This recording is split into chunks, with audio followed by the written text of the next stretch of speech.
Alors, avant de débuter le discours, je vais vous donner quelques noms dont je vais faire mention pendant mon discours. Donc, il y aura Edward Snowden, il y aura Dallas Smith, un économiste américain, il y aura également Karl Marx, il y aura les usines de Foxconn et de Shenzhen, il y aura John Deere, le fabricant de tracteurs, il y aura également l'American Farm Bureau et sa responsable Mary Kay Thatcher.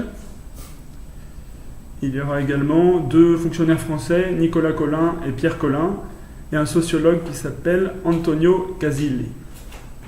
Alors je vais commencer dans 2 secondes. Antonio Casilli. Chers collègues, je voulais aujourd'hui vous parler d'un sujet qui nous touche tous, les données personnelles. Tous? Oui, sans aucun doute. Néanmoins, il y a sans doute une catégorie de la population plus propice à générer des données. Nous, jeunes citoyens de l'ère postmoderne, connectés via nos smartphones, nos tablettes, nos ordinateurs portables, nos montres, nos lunettes, et probablement, dans un avenir proche, nos grille-pains et nos aspirateurs. Oui, vous m'avez bien entendu, chers collègues, nos objets ménagers, grâce à l'avènement de l'Internet des objets, deviendront bientôt une inépuisable source de données. Mais à quoi servent-elles ces données? Et surtout, c'est ce qui nous intéresse aujourd'hui, qui servent-elles?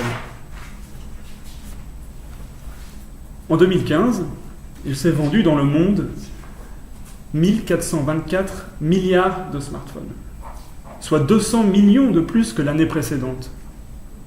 Un tiers de l'humanité porte un ordinateur dans sa poche. Aujourd'hui, il nous apparaît tellement évident de tripatouiller cet appareil que l'on en oublierait presque le contrat tacite qu'il nous impose. Contrat qui est la clé de voûte de toute l'économie 2.0. Ce contrat, le voici. Les entreprises de la Silicon Valley nous mettent à disposition des applications et, en échange, nous leur abandonnons nos données personnelles.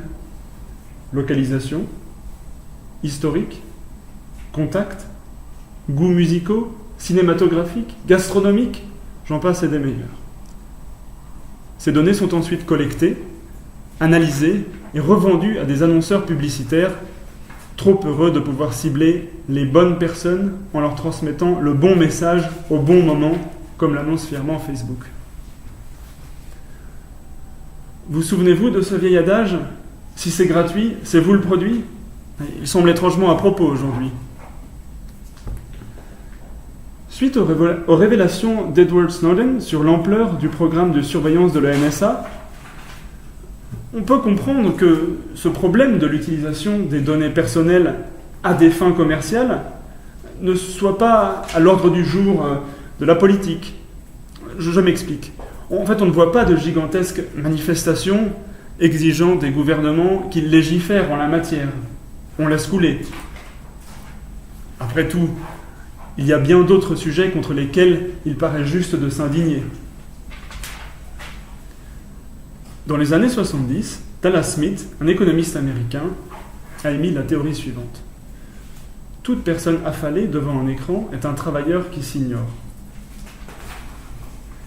Il nous explique que la télévision produit une marchandise, l'audience.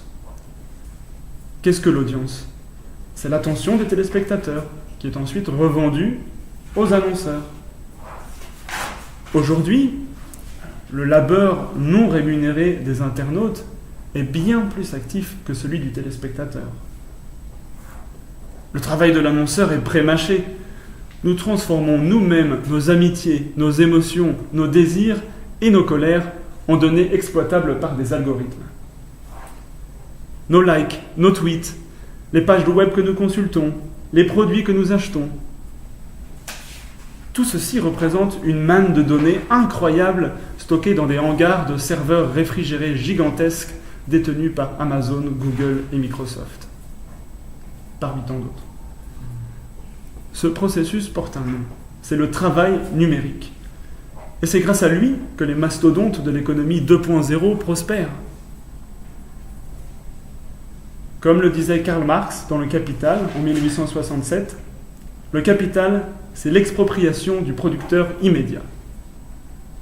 À l'époque, les moyens de coercition relevaient de la force et de l'asservissement. Aujourd'hui, ils prennent également la forme de vidéos de chatons rigolos. En somme, nous sommes les coproducteurs d'un service que nous consommons. Et nous participons directement au chiffre d'affaires astronomique de Google, Facebook et autres géants de l'Internet. En fait, quand on y pense, la donnée porte bien mal son nom, car nous la produisons et elle nous est ensuite volée. C'est là que la politique entre en jeu, ou plutôt n'entre pas en jeu, car cette perspective, cette analyse, ce vol de la donnée, cette exploitation qui ne dit pas son nom, eh bien, elle est loin d'être intégrée à l'analyse politique. Et pourtant, cette exploitation est bien réelle et imbriquée dans la chaîne de production. Au final, on ne pense pas qu'il y ait grand-chose entre les mineurs de terres rares qui servent à la fabrication de nos smartphones, les usines de Foxconn ou de Shenzhen qui assemblent ces mêmes smartphones, et les chauffeurs et cyclistes sans statut d'Uber et de Deliveroo. Que faire alors? Peut-on répartir la richesse tirée des données? Peut-on envisager d'autres modèles? Il est sans doute temps d'agir, car ce flux de données s'intensifie de jour en jour, en particulier grâce au développement de l'Internet des objets que j'ai précédemment mentionné. Pensez à votre voiture neuve, vos trajets, vos paramètres de conduite, vos préférences musicales. Il y a de fortes chances que toutes ces données se retrouvent sur les serveurs de votre constructeur automobile. Ne pourrions-nous pas, en contrepartie, négocier une ristourne? Je vais faire une pause.